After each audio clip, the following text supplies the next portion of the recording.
Hey guys, welcome to Saturday Question and Answer right here on the Digital Outlook channel. Last week, I guess, apparently I said the Digital Asset channel, so I'm making sure I don't forget that one this time because, of course, that was in my mind, all the digital assets. Guys, what an absolutely beautiful weekend it is, isn't it? I sure hope you're getting out there and spending time with your family and friends because that's what weekends are for. We've got our son from Canada down visiting with us, and I'm going to take him out and we're going to go see some sights and then hook up with some good friends of ours later on this evening. And so it's going to be absolutely amazing. Guys, I sure hope you're doing it. Now, look at just how gorgeous it is out here today.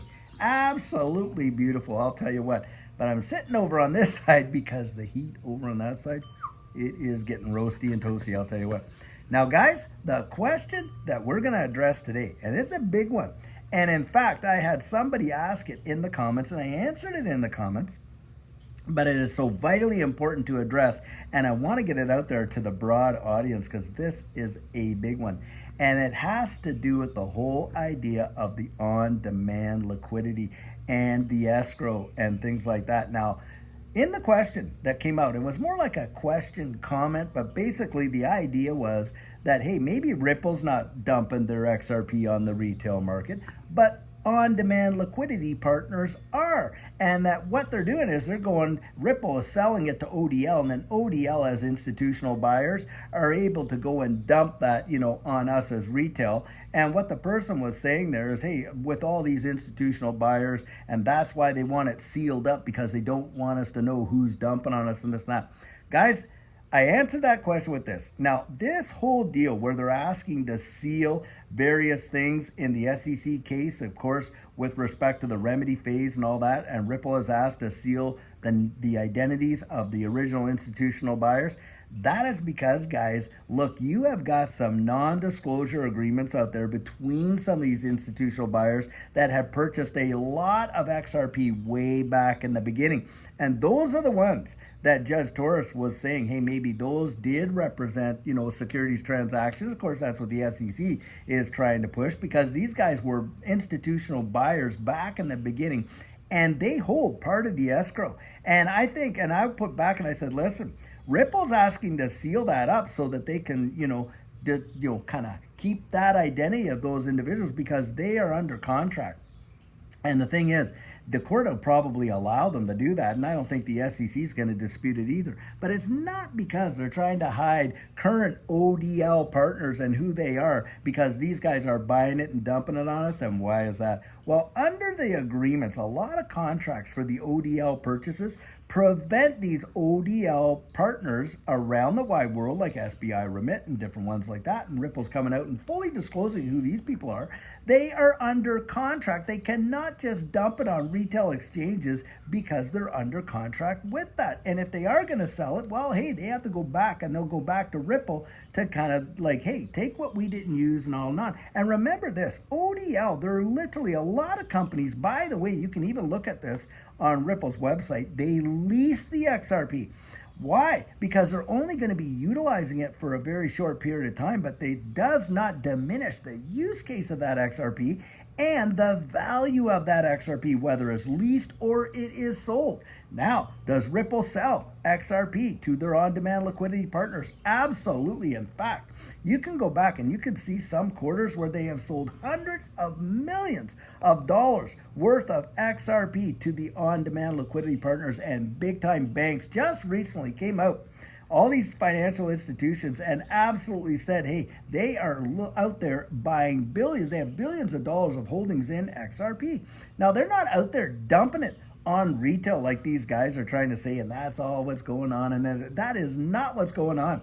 And because of the contractual obligation, now that does not mean that there aren't some big fish out there that have massive amounts that could sell it and all this and that. But guys, they're not going to cut their nose off to spite their face. I mean, really, do you think that these big time players that are investing tens of millions of dollars purchasing literally tens and if not hundreds of millions of XRP, do you think they're just going to go dump that, crash the price on themselves like that and on and on? Because look, guys, they still have to report. They still have to operate within certain ground. They cannot do the whole insider trading deal unless they want to be absolutely roasted over open flames.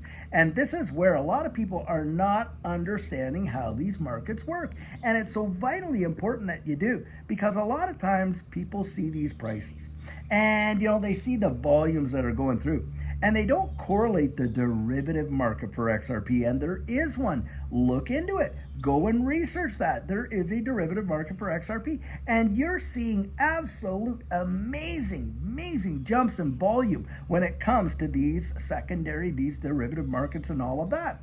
And we're not in a place yet where we're seeing global utility, which is going to send this, in my estimation, like crazy.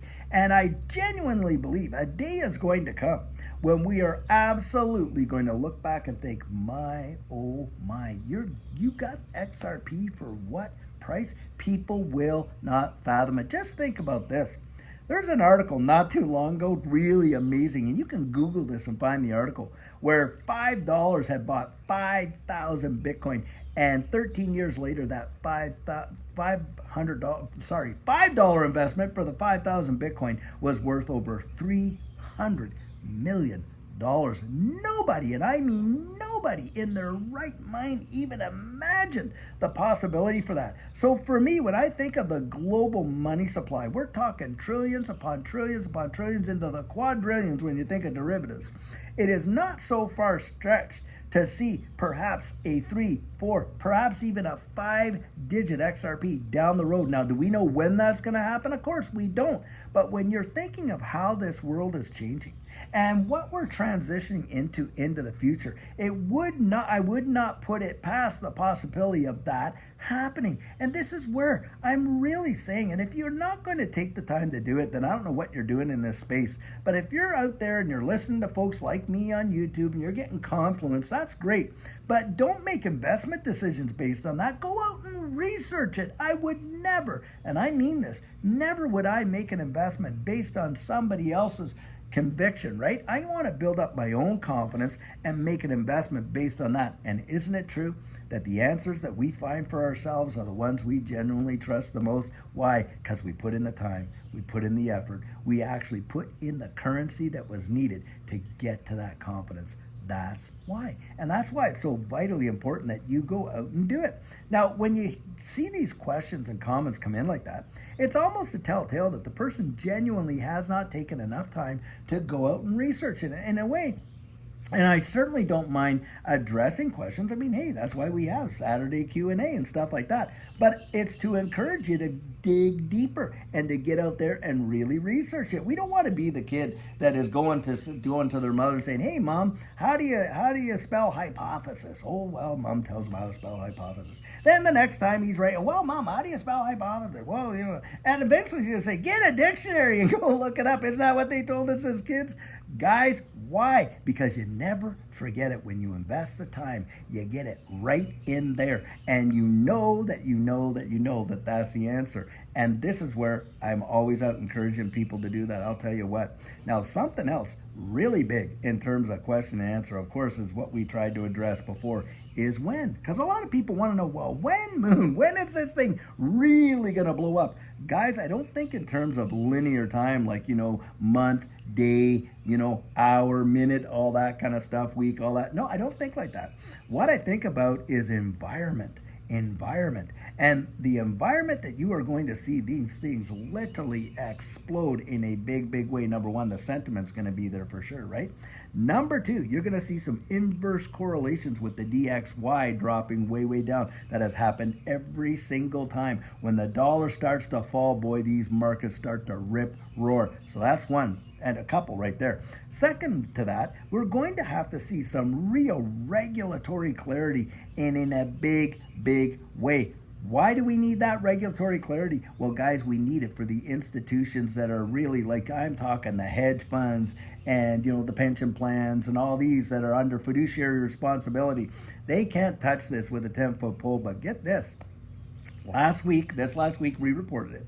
The Chicago Mercantile Exchange are just looking at adding spot Bitcoin right to their indices, which would allow hedge funds, pension funds to go in and gobble it up. And if you see Bitcoin, which has taken the front runner spot, for the ETFs and all that, and of course now we're talking Ethereum, you're going to see things like XRP, VeChain, Cardano, all the rest of them. I mean, it is going to be lined up, and it would not surprise me that we get our own indices. So that is another big indicator of when it's going to really start to rip roar in a big way. Now, that does not mean we are not going to get a bull run out of this one, because I do believe we're going to get a bull run. But if you're talking the 4 and the 5 figures for some of these things, the infrastructure for the wide world is going to have to change.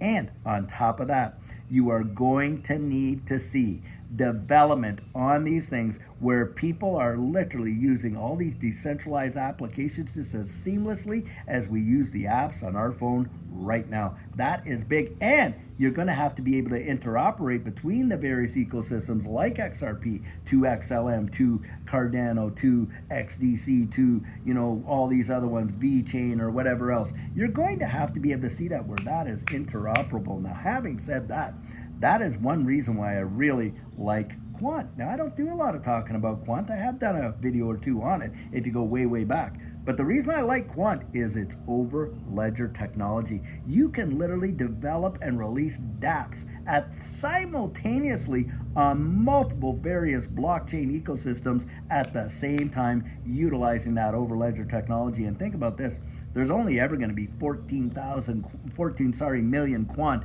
ever. And I mean, there was 21 million Bitcoin, right? And how many have been lost? Well, that's the same deal. There's only ever going to be about 14 million Quant. And right now, I think Quant is like $100 and some, like right in that range there.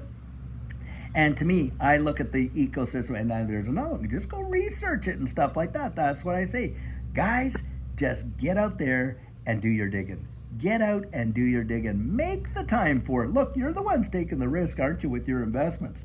And if you're going to take the risk, don't you think it's worth a little bit of the effort too, to go out there and really dig this stuff up? Because if you're not doing that, then what are you doing? Guys, you're basing your investments on someone else's conviction, and that is one surefire way in this space to get absolutely wrecked. I'll tell you what, right there. At least that's been my experience for folks that I've interacted with that I know have done that, and that type of thing, and not really being, having that preparedness and everything like that.